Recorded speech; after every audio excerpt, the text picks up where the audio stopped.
do you do, Hammy? How are things? How do you do? Well, no, Hammy Hamilton, that is not, I would say, a Cork name. It isn't. Where are you from? I'm from Belfast originally. I see, and you're here in Cúil Aodha how long? Since about the end of May this year. And flute making, obviously, that's something you've been at for some time, Yeah. isn't it? Well, I've sort of been preparing it for about 4 years, but I'm only actually in business about 2 months. And that's since you came here, you've got your workshop and so on.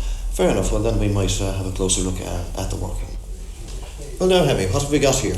Well, this is a piece of bubinga. Bubinga? Bubinga, Yeah, and that sounds like a sort of an African wood, isn't it? It isn't African actually, it's South American. Could I say that there? Yeah. It is very heavy, dense timber. Yeah. Very heavy, yes. And it looks fairly old to me. It is actually, that particular log is about, I imagine, about 70 or 80 years old. And since it was cut, you know. Yes, and when you're making, of course, a musical instrument, you need to have a seasoned wood, isn't it? Yeah, the wood has to be perfectly seasoned because you can't afford to have it move after the instrument's made. It's got to be all settled. Yeah. Fine. Now, this is the basic material. Yeah. What do you do then? What's the next move? Well, I used the bandsaw here and I cut it into square blocks like this. Right. And after that then it's... And after that it's turned on the lathe. Now this seems an unusual wood because I seem to think in terms of black wood for flutes. Yeah, well actually most of the time I use this timber here. This is... It's a small piece of what we have. That's African blackwood, or grenadilla it's called sometimes. African blackwood. Yeah. Fine. So we've got our square block and our next trick then is to make it round, I'd imagine. Yes. And how that's done is I don't put it on the lathe dead square, I plane off the corners and then it's put over in the lathe and turned around with a chisel.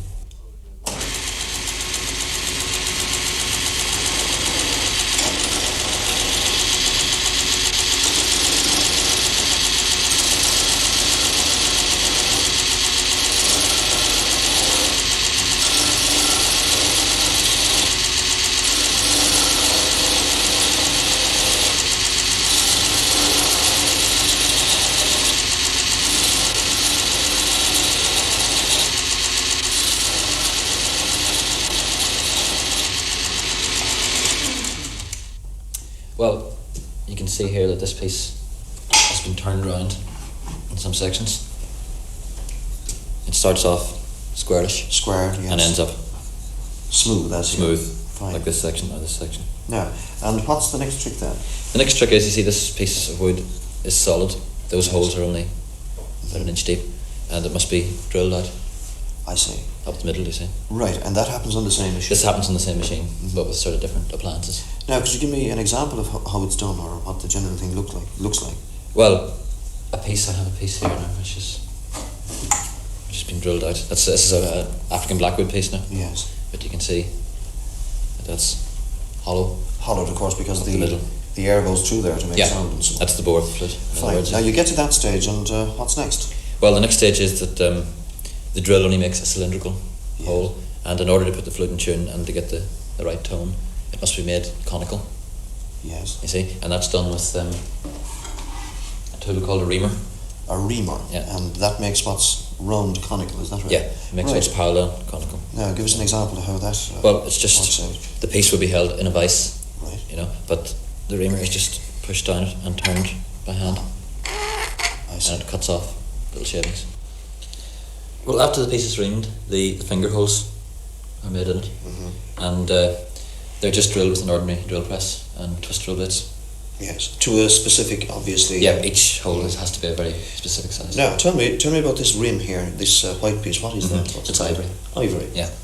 And how do you make the actual ivory pieces like that? Well, first of all, I have to recess the piece in the wood, which is done on the lathe, and then I start with a tusk, like this. I cut a slice on the bandsaw, and it ends up more or less like that. Yeah, and then I drill out the middle hole to the correct size, and then it's put on the flute and turned down, and that would be a ring. Yes. It's taken off that actually. Which of course fits in as on. Yeah. Into that chap there. Fine. What about the ivory there? Where do you get the ivory, or where do you buy it? Well, it can be fairly hard to get these days. It's very expensive, and there's some ivory dealers in London, but I was lucky enough these two particular tusks I managed to find in an antique shop occasionally you'd find. So that's more or less the finished product, apart from assembling it. Right, and how long, in fact, does it take to make a flute of that nature? Well, going through the processes we've seen, it takes about from 4 days to a week, depending on any problems that might arise, you know. And how much will it cost then if people want to buy one? A finished flute like this, the keyless one, in a case, costs 115. £115. Well, that's not too bad when you consider the amount of actual handwork involved. They're very popular at the moment, aren't they? They are, yeah. It seems to a lot of people. Yeah, of course, Macmillan and so on, making it popular. Made it very popular. Well, now, let's hear you give a blow there to that one.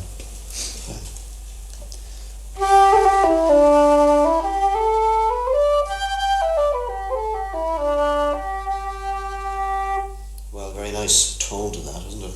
Will we play something perhaps? Yeah. Yeah, fine. Maybe the lads who. Yeah, sure. Okay, come on, lads.